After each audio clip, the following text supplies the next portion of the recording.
जय हिंद साथियों। तो आइए आज का सेगमेंट शुरू करते हैं। आज के सेगमेंट में हम देखेंगे बागपत ज़िले को, और ये उत्तर प्रदेश का एक ज़िला है।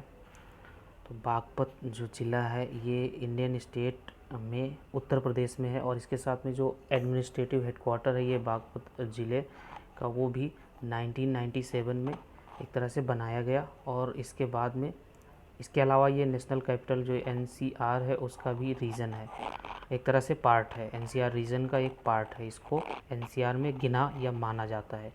अगर हम इसके हिस्ट्री के बारे में बात करें तो ये आइन अकबरी में एक परगना के तौर पे एक तरह से आता है, लिस्टेड है।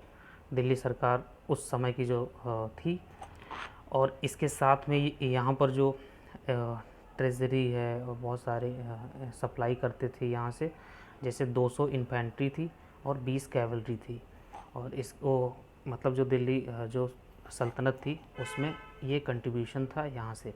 इसके साथ में जो बागपत है ये वेस्टर्न उत्तर प्रदेश में आता है, और ईस्ट जो बैंक है, ईस्टर्न बैंक है यमुना रिवर का, उस पे स्थित है। और इसके साथ में ये 40 किलोमीटर नॉर्थ ईस्ट में दिल्ली है इसके, और 52 किलोमीटर वेस्ट में इसके मेरठ है। इसी के साथ में जो मेन दिल्ली दिल्ली सहारनपुर हाईवे है वहीं ये स्थित है। और जो इन्फेंट्री होती थी वो एक तरह से जैसे जो पैदल लड़ते हैं, एक तरह से थल सेना आप कह सकते हैं। कैवलरी जो घुड़सवार होते थे तो उनको कहते हैं। अगर हम ओरिजिनल इनका नाम देखें तो इसको व्याघ्रप्रस्थ के नाम से जानते हैं। यहाँ देखिए व्याघ्रप्रस्थ लिखा है, तो व्याघ्रप्रस्थ के नाम से जानते हैं। और जो हस्तिनापुर था उसी में माना जाता है कि ये जो व्याघ्रप्रस्थ है वो ये 5 विलेजेस में से ये था हस्तिनापुर के विहाप में, क्योंकि हस्तिनापुर बहुत बड़ा आज का जो दिल्ली है उसी को पुराना, और ये जो बागपत है इसी वाले रीजन में हस्तिनापुर कहते थे। तो इसी में पांडवों को 5 गांव देने के लिए कृष्ण ने संधि का एक मिडिल पाथ अपनाया था, लेकिन एक तरह से दुर्योधन ने मना कर दिया था। तो उसी की वजह से ये व्याघ्रप्रस्थ इसका नाम दिया गया था, और ये वहाँ पे महाभारत में इसका एक तरह से नाम आता है। ये आप देख सकते हैं, ये बागपत का लोकेशन यूपी के मैप में। और इसके साथ में अगर हम पब्लिक यूटिलिटीज़ की बात करें तो 12 बैंक हैं, 1 हॉस्पिटल है, पुलिस स्टेशन 11 हैं, इलेक्ट्रिसिटी 2 है, म्यूनसिपालिटीज़ 3 हैं, और 3 तहसील हैं यहाँ पर, 6 ब्लॉक हैं, 3 म्यूनसिपल कॉरपोरेशन है, 11 पुलिस स्टेशन है।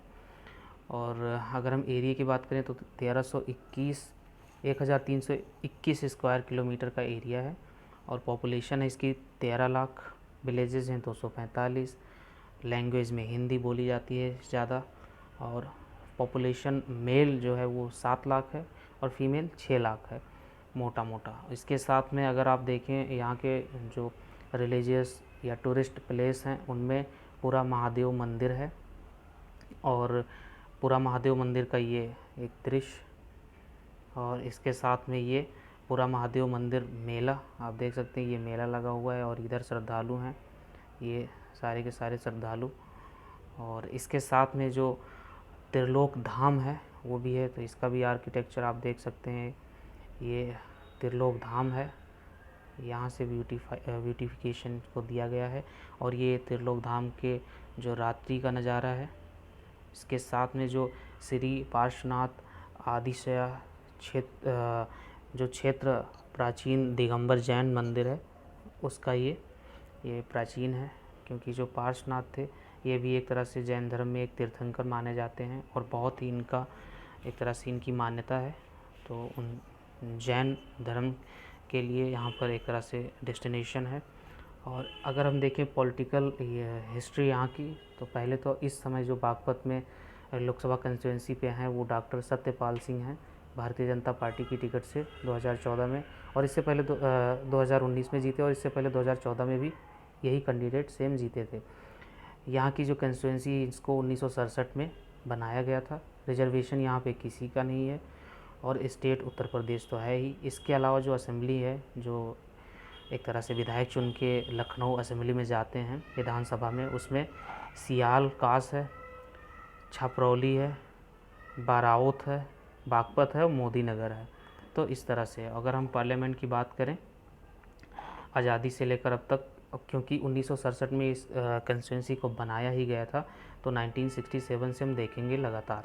तो 96 पहले रघुवीर सिंह शास्त्री भारतीय जनसंघ से, और रामचंद्र विकल ये इंडियन नेशनल कांग्रेस से 71 में जीतते हैं। 77 में चौधरी चरण सिंह भारतीय लोकदल से, फिर चौधरी चरण सिंह लोकदल से, फिर चौधरी चरण सिंह लोकदल से 3 बार, और फिर चौधरी अजीत सिंह जनता दल से, चौधरी अजीत सिंह जनता दल से, फिर चौधरी अजीत सिंह भारतीय किसान कामगार पार्टी, और फिर 1998 में सोमपाल सिंह शास्त्री भारतीय जनता पार्टी से, और 1999 में चौधरी अजीत सिंह राष्ट्रीय लोकदल से, फिर 2004 में चौधरी अजीत सिंह राष्ट्रीय लोकदल से, 2009 में चौधरी अजीत सिंह राष्ट्रीय लोकदल से, और फिर 2014 में सत्यपाल सिंह, और फिर 2019 में जैसे मैंने पहले ही बताया कि यही 2 बार से जीत रहे हैं।